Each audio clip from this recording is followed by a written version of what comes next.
పెహల్గాం దాడి తర్వాత ఆపరేషన్ సింధూర్లో ప్రపంచ దేశాలన్నీ సపోర్ట్ చేయమని మనం రిక్వెస్ట్ చేశాం కదా సార్, భారత్ రిక్వెస్ట్ చేసింది. మరి ఇప్పుడు ఇరాన్ ఇజ్రాయెల్ మధ్య ఉద్రిక్తతల నేపథ్యంలో భారత్ వైఖరి ఏమిటి అంటే ఏం చెప్తారు? ఎటువైపు ఉంటుంది భారత్? అంటే డిప్లొమసీ ఎలా ఉంటుందో అలాగే ఉంటుంది. మీరు అన్నట్లు మనమేమో we want partners not preachers. మాకు భాగస్వాములకు కావాలి, ఉపదేశాలు ఇచ్చేవాళ్ళు కాదు అని మనం అన్నాం. సరిగ్గా ఇప్పుడు మనం ఏం చేస్తున్నాం, ఇక్కడ ఉపన్యాసం ఇస్తున్నాం, ఉపదేశం ఇస్తున్నాం. వీఆర్ నాట్ ఇజ్రాయిల్ ఇరాన్పై దాడి చేసిన, అది కూడా ఇరాన్ న్యూక్లియర్ ఫెసిలిటీస్ పైన దాడి చేసిన, నాటో కూడా ఇది ఏకపక్ష దాడులను ఖండించింది. నాటో, వేరే వాళ్ళు కూడా కాదు, నార్త్ అట్లాంటిక్ ట్రీటీ ఆర్గనైజేషన్ ఇది ఏకపక్ష దాడి అని ఖండించింది. ఇంటర్నేషనల్ ఆటమిక్ ఎనర్జీ ఏజెన్సీ, ఇది అమెరికా చెప్పు చేతుల్లో ఉండే బాడీ, పేరుకు అంతర్జాతీయ బాడీ కానీ అమెరికా చేతుల్లో ఉండే body. International atomic energy agency కూడా ఖండించింది. ఇలా కాంటెక్స్ట్ ఏదైనా, సర్కమ్స్టెన్సెస్ ఏదైనా, అంటే రెండు పదాలు వాడారు, పరిస్థితులు ఏమున్నా, సందర్భం ఏదైనా, ఒక దేశ అణుసదుపాయాలపైన దాడి చేయడం భద్రతకు ప్రమాదము, ప్రపంచ భద్రతకు ప్రమాదము, ప్రాంతీయ భద్రతకు ప్రమాదం అని ఇంటర్నేషనల్ ఆటమిక్ ఎనర్జీ ఏజెన్సీ ఖండించింది. ఎందుకంటే ఇజ్రాయెల్ ఏంటంటే ఇరాన్ అణ్వస్త్ర సదుపాయాల్ని లక్ష్యంగా చేసుకొని అటాక్ చేసింది. ఇద్దరు న్యూక్లియర్ సైంటిస్టులను చంపేసింది, నటాంగ్ ఎయిర్ బేస్ పైన న్యూక్లియర్ బేస్ పైన అటాక్ చేసింది. అంటే నాటో ఇది ఏకపక్ష దాడిని ఖండించింది, సౌదీ అరేబియా ఖండించింది, అమెరికా మిత్రదేశం. అలాగే ఇంటర్నేషనల్ ఆటమిక్ ఎనర్జీ అమెరికా చేతిలో కీలుబొమ్మ ఖండించింది. ఇండియా మాత్రం ఖండించలేదు. ఇండియా మనం మాత్రం పాకిస్తాన్ అందరూ ఖండించాలని గట్టిగా డిమాండ్ చేస్తాం.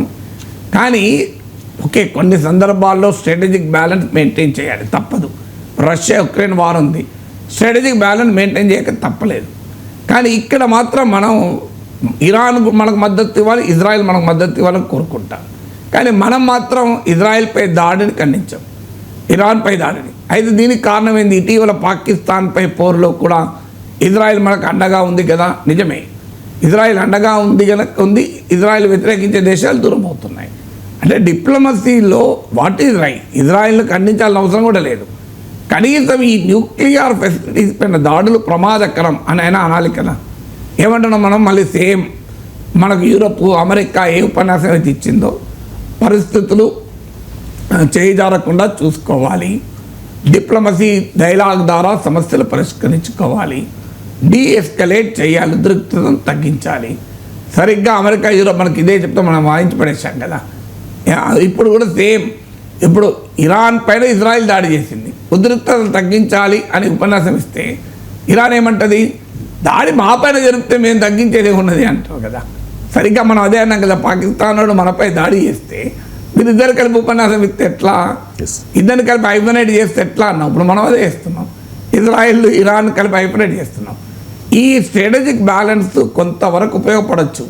కానీ ఇజ్రాయెల్ ఇరాన్ మధ్య యుద్ధం తీవ్రతరమైతే మనము డిఫెండ్ చేసుకోవడం కష్టమైంది. ఆఖరికి యునైటెడ్ నేషన్స్లో ఓటింగ్ జరిగింది.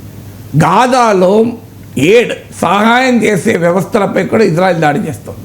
ఒక రకంగా మానవ మారణోమం సృష్టిస్తుంది. హమాస్ పైన అటాక్ చేస్తే ఓకే, అభ్యంతరం లేదు, ఎందుకంటే హమాస్ కూడా ఇజ్రాయెల్ పైన ఆ రకమైన అటాక్ చేసింది కనుక. కానీ సాధారణ గాజా ప్రజలు ఊచకోతకు వస్తుంది. దానిపైన యునైటెడ్ నేషన్ తీర్మానం చేస్తే ఇండియా దాంట్లో అబ్స్టైన్ అయింది.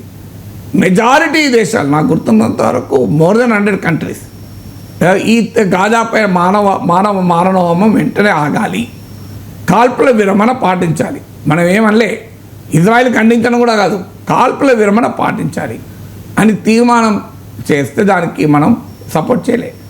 అంటే మనము గాజాపై యుద్ధాన్ని కోరుకుంటున్నామా? సో ఇంతగా మన డిప్లొమసీ మారిపోతే క్రెడిబిలిటీ ఎక్కడ ఉంటుంది మనకు?